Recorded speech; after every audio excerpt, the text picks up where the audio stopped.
Some viewers may find the following video disturbing. Viewer discretion is advised.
We interrupt this program. This is a national emergency. Important instructions will follow.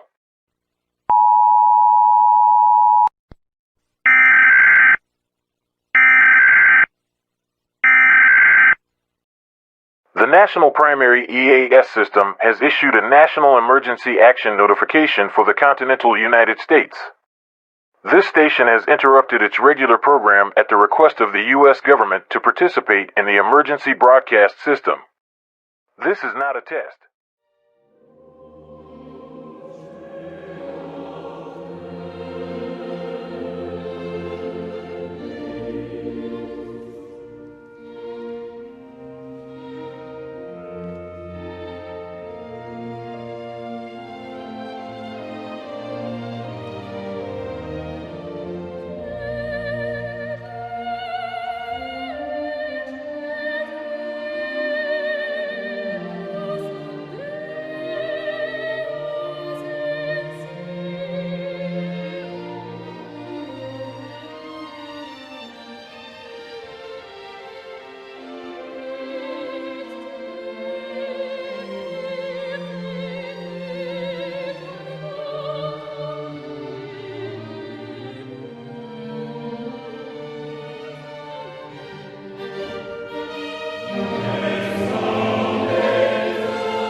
Details about a crime on camera. New video has been released of a brutal beating on Miami's Metro mover. The victim speaking out as we learn new information about where the suspect is right now.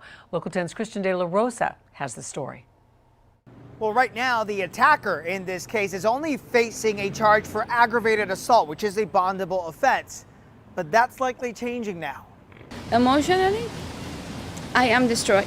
Andrea Puerta is clearly still recovering from the trauma after being brutally beaten by this man in downtown Miami's Metro mover earlier this month.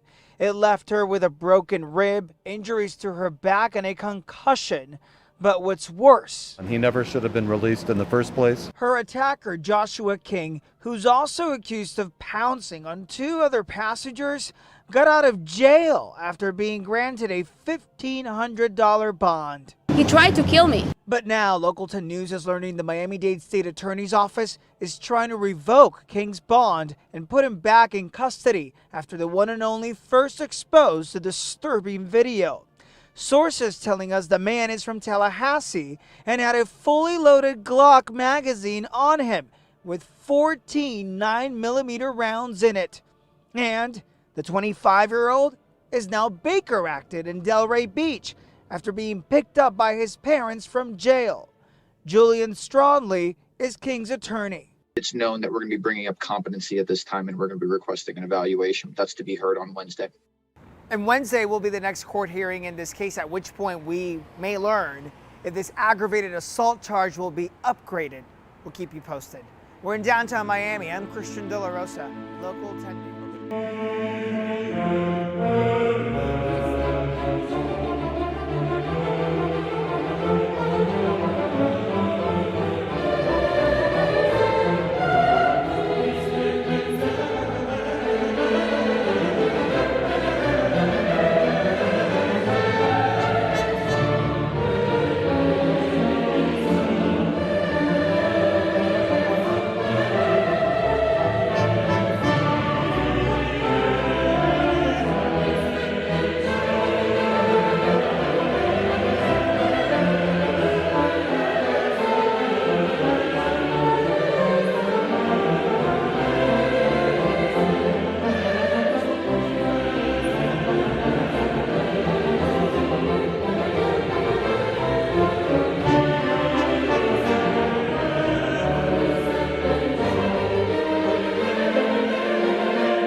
changes for trucking companies here at home. Action News Now reporter Margot Rowe breaks down the new rule and what it means for your bottom line.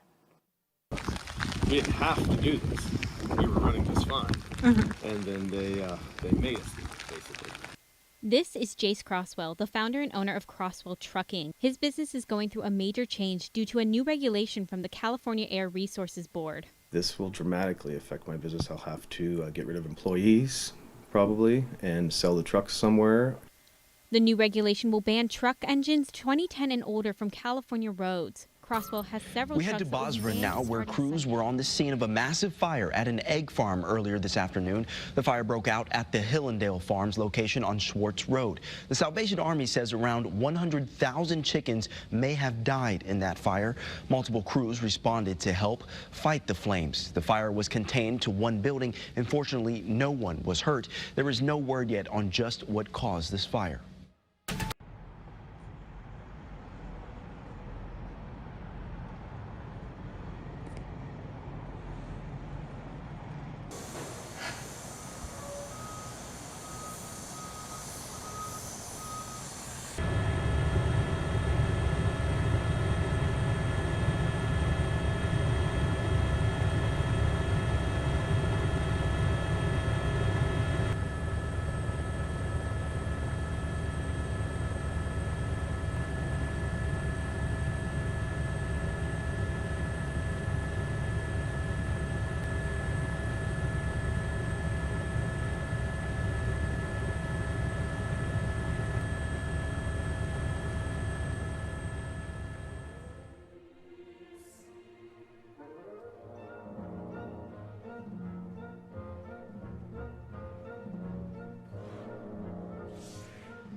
Hey guys, so I'm here at Leslie Run and there's dead worms and dead fish all throughout this water.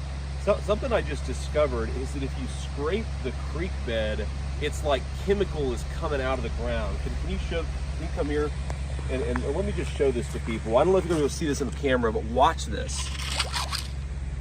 Just see that chemical pop out of the creek. This is disgusting. And the fact that we have not cleaned up the train crash, the fact that these chemicals are still seeping in the ground is an insult to the people who live in East Palestine. Do not forget these people. We got to keep applying pressure. That's how we're going to fix this problem. Thank you.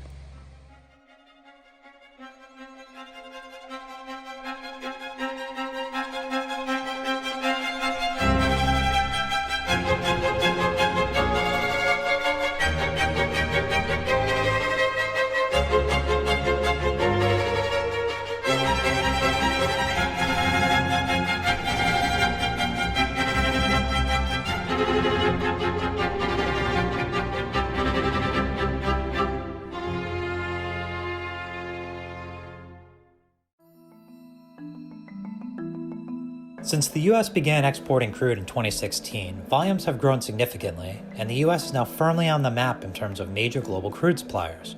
During the first 11 months of 2020, total U.S. exports reached 3.15 million barrels per day, with Asia and Europe receiving the largest amount of U.S. crude exports. According to the EIA, total exports of U.S. crude to Europe are up over 20% from January to November of 2020. Over the same period, total volumes of the North Sea crude grades that underpin the dated Brent benchmark fell around 6%. Refineries in Europe are also processing more U.S. crude than they did 12 months ago, with EIA data showing that around 60% of total imports from the U.S. were sold into the Netherlands, France, UK, and Italy, home to some of the largest refining centers in Europe.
Well, a warm welcome to today's talk, Wednesday the 6th of July. We're looking at excess mortality.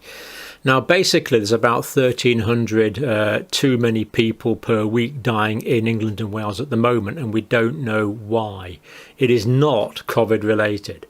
People are dying much more than we would expect based on previous years' averages. And I'm going to be giving evidence that suggests that this is not just a UK phenomenon, this is an international phenomenon. But we've got good quality data from the UK, so that's where I want to look. So that's what this is about. We'll be giving some reasons why this might be happening. And we'll be trying to think a little bit about what we need to do about it as well. But it is definitely happening. There's been anecdotal reports about footballers and things having heart attacks, but this is definite statistical data now, so we can be sure about this evidence that we're about to give. So hundreds more people are dying per week in England and Wales than usual, and it's not from COVID. From the state capital to the Bay Area, students skipped class today to rally against Governor Newsom's vaccine mandate. You could see thousands of parents kept their kids out of school today in an organized statewide sit-out. We want to show you, this is video from Sacramento, but there were protests in Santa Rosa, San Diego, and in between. Their message? Vaccinating kids should be up to parents, not the government.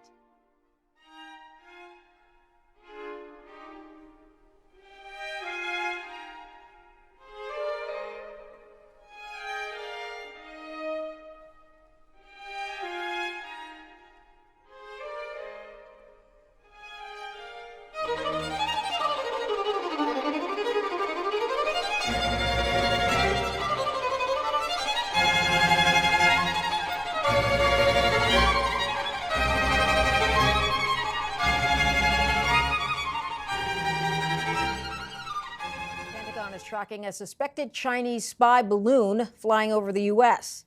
It was spotted flying over sensitive areas, including the state of Montana, which is home to a nuclear missile field.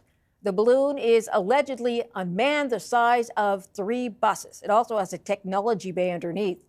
The Pentagon has advised the White House not to shoot it down. They also say there's currently no threat to the public. Courtesy of Uncle Sam, American-supplied armor, now riding under Taliban colors. The spoils of victory being paraded by the new masters of Kandahar. An extraordinary sight in the city where their movement began and where they could now bask in triumph. Their ragtag desert army now mechanized, even with the odd helicopter. Propaganda gold for jihadists the world over.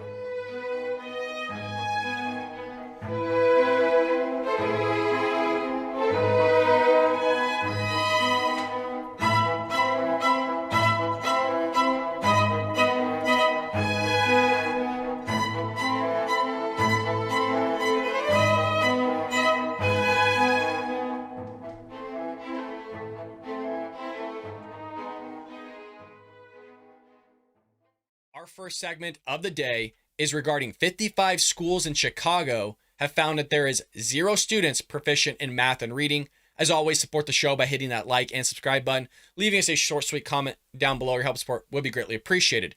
Now, I did a similar story on this just about a week and a half, 2 weeks ago, where it came out that 23 schools were sampled in Maryland and found that those 23 schools in Baltimore also had 0 students proficient in math and reading. And then they basically expanded it and found that only 2% were roughly proficient in math and reading all across the board. Those numbers are kind of skewed in direction left or right, but the main purpose is now we have 55 other schools in Chicago, another Democrat-ran area, where students are not proficient in math and reading.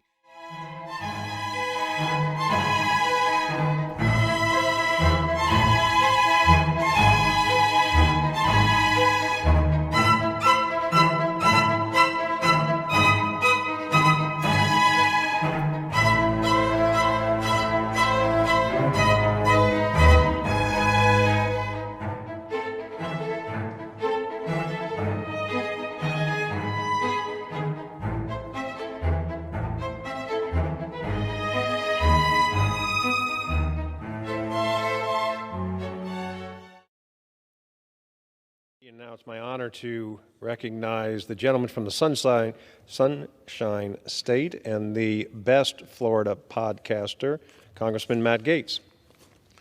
Does it feel sometimes like we're living in a crazy sci-fi movie where powerful entities and interests are trying to control what we see and what we hear and what we read because they ultimately want to dominate what we think and how we behave?